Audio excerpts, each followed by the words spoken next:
আপনি একটি নির্জন দ্বীপে আটকা পড়েছেন। চারিদিকে অসীম জলরাশি, কোনো জনমানুষ নেই। সেই নির্জনতায় হঠাৎ ঢেউয়ে ভেসে এলো একটি বোতল। বোতলের ভেতর একটি চিঠি, অজানা কারো পাঠানো বার্তা। ভাবুন তো, বার্তাটি হাতে নিয়ে কতটা আগ্রহ নিয়ে পড়বেন আপনি। মহাকাশের গভীর অন্ধকারে আমাদের পাঠানো ভয়েজার গোল্ডেন রেকর্ড যেন ঠিক তেমনই। বিশাল এই মহাজগতের কোনো অজানা গ্রহের বুদ্ধিমান প্রাণীর উদ্দেশ্যে পাঠানো একটি বোতলবন্দি বার্তা। 1977 সাল মহাকাশ অনুসন্ধানে নাসার সবচাইতে উল্লেখযোগ্য অভিযান শুরু হলো। ভয়েজার 1 ও 2 নামের দুটি মহাকাশযান। প্রাথমিক উদ্দেশ্য ছিল সৌরজগতের বৃহৎ গ্রহগুলো বৃহস্পতি, শনি, ইউরেনাস ও নেপচুনকে কাছে থেকে দেখা। এই অভিযান শেষে ভয়েজাররা সৌরজগৎ ছাড়িয়ে যাবে। বিজ্ঞানীরা ভাবলেন, মহাকাশের গভীর অন্ধকারে কেউ যদি কখনো এই যান দুটিকে পায়, তবে তারা জানতে চাইবে কারা পাঠিয়েছে এগুলো, কোথা থেকে এসেছে। তাই ভয়েজার যান দুটির গায়ে যুক্ত করা হলো একটি বিশেষ বার্তা, যাকে আমরা বলছি গোল্ডেন রেকর্ড। নকশাটি ছিল বিখ্যাত জ্যোতির্বিজ্ঞানী কার্ল সেগান ও তার দলের। আক্ষরিক অর্থেই এটি একটি স্বর্ণ প্রলেপ দেওয়া তামার ডিস্ক, যা দেখতে সাধারণ গ্রামোফোন রেকর্ডের মতো। রেকর্ডটি 12 ইঞ্চি ব্যাসের, একটি অ্যালুমিনিয়ামের আবরণে সুরক্ষিত এবং মহাজাগতিক তেজস্ক্রিয়তা থেকে বাঁচানোর জন্য এতে স্বর্ণের প্রলেপ দেওয়া। কারণ স্বর্ণ দীর্ঘ সময় ধরে অক্সিজেনবিহীন মহাকাশ পরিবেশেও টিকে থাকতে পারে। বিজ্ঞানীদের হিসেবে এই রেকর্ড প্রায় 100 কোটি বছর পর্যন্ত মহাকাশের তীব্র পরিবেশে অক্ষত থাকতে সক্ষম। এই গোল্ডেন রেকর্ডে কি কি তথ্য দেওয়া যাবে সেটি নির্বাচন করা বিজ্ঞানীদের জন্য ছিল বড় একটি চ্যালেঞ্জ। কারণ পুরো পৃথিবীকে মাত্র একটি ছোট্ট রেকর্ডে তুলে ধরা সহজ কাজ নয়। অনেক আলোচনা, বিশ্লেষণ, বিতর্কের পর এতে স্থান পায় 116টি ছবি। পৃথিবীর বিভিন্ন দৃশ্য, মানুষের শরীরের গঠন, প্রাণীজগৎ, উদ্ভিদ, সূর্যাস্ত, নদী, পাহাড়, শহর, গ্রাম, এমনকি ডিএনএর গঠন পর্যন্ত ছবির মাধ্যমে তুলে ধরা হয়েছে। আছে পৃথিবীর প্রাকৃতিক শব্দ, বাতাসের শব্দ, বজ্রপাত, সমুদ্রের ঢেউ, পাখির গান, তিমির ডাক এবং আরো নানা ধরনের পরিবেশগত শব্দ। ট্রেন, মোটর গাড়ি, উড়োজাহাজ, যন্ত্রপাতি ইত্যাদির শব্দ, যা আমাদের প্রযুক্তিগত উন্নতির প্রমাণ বহন করে।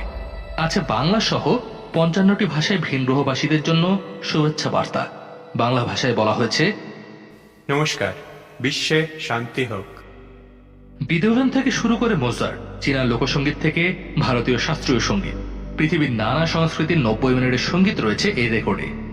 ভিন গ্রহের কেউ যদি এটিকে পায়, তারা কিভাবে বুঝবে কি আছে এতে?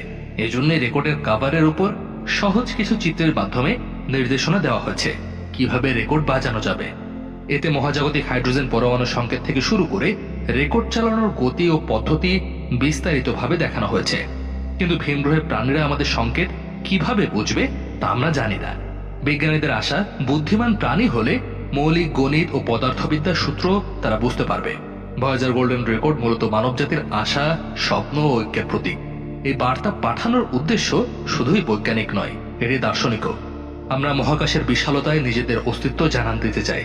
কার্ল সেগান বলেছিলেন, এই রেকর্ড যেন কসমিক মহাসাগরে ভাসমান একটি বোতলবন্দি চিঠি। আমরা জানি না কখনো কেউ এই বোতল পাবে কিনা, কিন্তু আমরা পাঠালাম আমাদের সবচাইতে সুন্দর কিছু স্মৃতি। ভয়েজার 1 মহাকাশযান বর্তমানে সৌরজগতের বাইরে ইন্টারস্টেলার স্পেসে, পৃথিবী থেকে 2300 কোটি কিলোমিটার দূরে। ভয়েজার 2ও আমাদের সৌরজগৎ ছেড়ে মহাশূন্যের দিকে এগিয়ে চলেছে। এই যান দুটি প্রতি সেকেন্ডে 16 থেকে 17 কিলোমিটার গতিতে মহাকাশের গভীরতার দিকে ধাবিত হচ্ছে। কিন্তু এত দ্রুত গতিতে চললেও আমাদের সবচাইতে কাছের নক্ষত্রে পৌঁছাতে ভয়েজার 1-এর সময় লাগবে প্রায় 40,000 বছর। কেউ কি সত্যি কখনো পাবে এই বার্তা? বিজ্ঞানীরা জানেন এর সম্ভাবনা অত্যন্ত ক্ষীণ। তবুও মানবজাতি চিরকাল স্বপ্ন দেখতে ভালোবাসে। আমাদের ছোট্ট গ্রহ থেকে পাঠানো এই বার্তা মহাকাশের কোনো বুদ্ধিমান প্রাণীর হাতে পৌঁছানো মানে হবে আমাদের অস্তিত্বের সাক্ষ্য, আমাদের সভ্যতার গল্প। এই মহাবিশ্বে আমরা একা নই, এই বোধের অভূতপূর্ব আনন্দ। হয়তো আমরা নেই, আমাদের সভ্যতাও নেই, কিন্তু দূরের কোনো গ্রহের প্রাণী যদি কখনো এই রেকর্ড হাতে নিয়ে আমাদের পৃথিবীর ছবি দেখে, আমাদের গান শোনে, আমাদের শুভেচ্ছা বার্তা পায়, তবে সেটাই হবে মানব জাতির মহত্তম সফলতা। তখন তারা জানবে কোটি কোটি বছর আগে মহাবিশ্বের এই ক্ষুদ্র একটি গ্রহে একদল প্রাণী বাস করত, যারা ছিল কৌতূহলী, সৃষ্টিশীল এবং যারা মহাবিশ্বে নিজেদের গল্প বলে যাওয়ার সাহস দেখিয়েছিল। আজও প্রতি মুহূর্তে ভয়েজার এই মহাবিশ্বের রহস্যকার অন্ধকারে নিরন্তর ছুটে চলেছে। তার সঙ্গে বহন করে নিয়ে যাচ্ছে আমাদের আশা, আমাদের স্বপ্ন, আমাদের পৃথিবীর গল্প।